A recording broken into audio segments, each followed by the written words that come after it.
When Thought Becomes a Prison. A reflection inspired by Dostoevsky. Have you ever found yourself lost in an endless cycle of thoughts, unable to move forward while the world spins relentlessly around you? Rain trickles down the window pane, distorting the city lights into streaks of gold and silver. A man watches, unmoving, captivated by the hurried figures beneath their umbrellas, by the rhythm of water weaving through the streets, by the glow of headlights piercing the mist. Life continues beyond the glass, yet he remains frozen, caught not just within the four walls of his apartment, but within the intricate corridors of his own mind. His problem isn't ignorance, it's the opposite. He knows too much. Every choice branches into countless outcomes, each with its own cascade of consequences. Like a chess player seeing dozens of moves ahead, he is paralyzed not by indecision, but by an overwhelming awareness of possibility. The weight of knowing keeps him still, pinned like an insect beneath a magnifying glass. Over 150 years ago, Fyodor Dostoevsky crafted a man just like this in Notes from Underground. His unnamed protagonist, consumed by excessive self-awareness, withdraws from the world, preferring isolation over action. "I am a sick man. I am a spiteful man," he admits, as if his sharp perception were an affliction rather than a gift. Dostoevsky's insight was unsettling even in the 19th century. Heightened consciousness is a disease, a full-fledged illness. But in today's world of infinite information, where we are constantly bombarded with facts, opinions, and analysis, his warning feels more relevant than ever. We dissect every decision, analyze every possibility. Yet does this make us wiser or merely more hesitant? The underground man withdrew from reality because he saw too clearly. He perceived every flaw, every mechanism at work, every truth too deeply. And aren't we, in some ways, experiencing the same?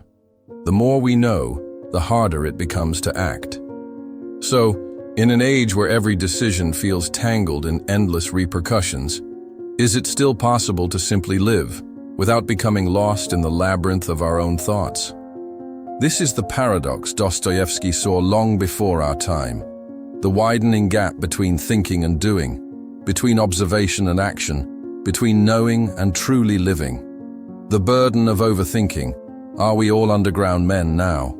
Today, in one way or another, we are all creatures of the underground. The internet has turned us into beings of heightened consciousness, relentlessly aware of every nuance, every debate, every possibility. We carry in our pockets an endless archive of human knowledge, an infinite cascade of perspectives, a flood of competing narratives. Never before have we known so much, yet paradoxically, never before have we been so paralyzed by thought. Instead of leading to informed action, this excess of information often traps us in a cycle of contemplation. Faced with limitless options, we retreat into inertia, deferring decisions indefinitely, endlessly analyzing without ever stepping forward. We scroll through feeds, consume articles, watch videos, and listen to podcasts, always seeking one more angle, one more insight, chasing an impossible clarity that might finally free us from the weight of choice.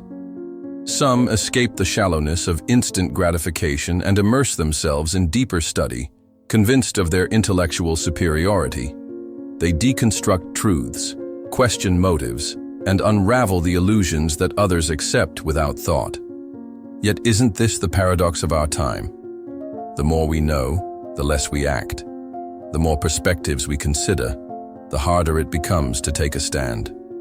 The expanded awareness that should liberate us instead traps us in a labyrinth of thought, circling endlessly without ever finding an exit into reality. Dostoevsky saw this coming over a century and a half ago. His underground man is not just a relic of 19th century existential torment. He is a mirror held up to our digital age. Flooded with theories, opinions, and data, we risk becoming spectators of our own lives, mistaking inaction for wisdom.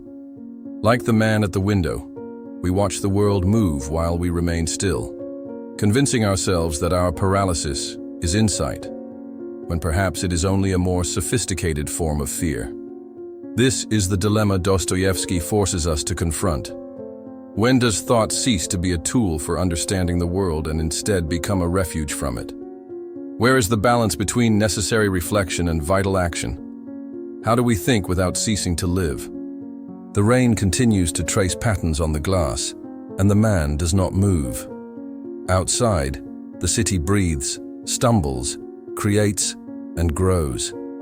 And yet he lingers behind, lost in the maze of his own mind, a prophet of the modern condition that Dostoevsky foresaw long before our time. The loneliness of the hyper-aware in a world that demands, above all else, that we live. This paradox, the voluntary suffering of those who refuse to step beyond thought, resonates deeply in our era. We cultivate wounds, nurture grievances, wear pain as an identity, a purpose, a role to play in the theater of existence. It is easier to resign ourselves to defeat than to risk the uncertain battle of life. But there is another path. Instead of allowing melancholy to define us, we can use it as a starting point for something greater. Dostoevsky does not invite us to remain underground. On the contrary, he exposes this tendency so that we might recognize it and transcend it.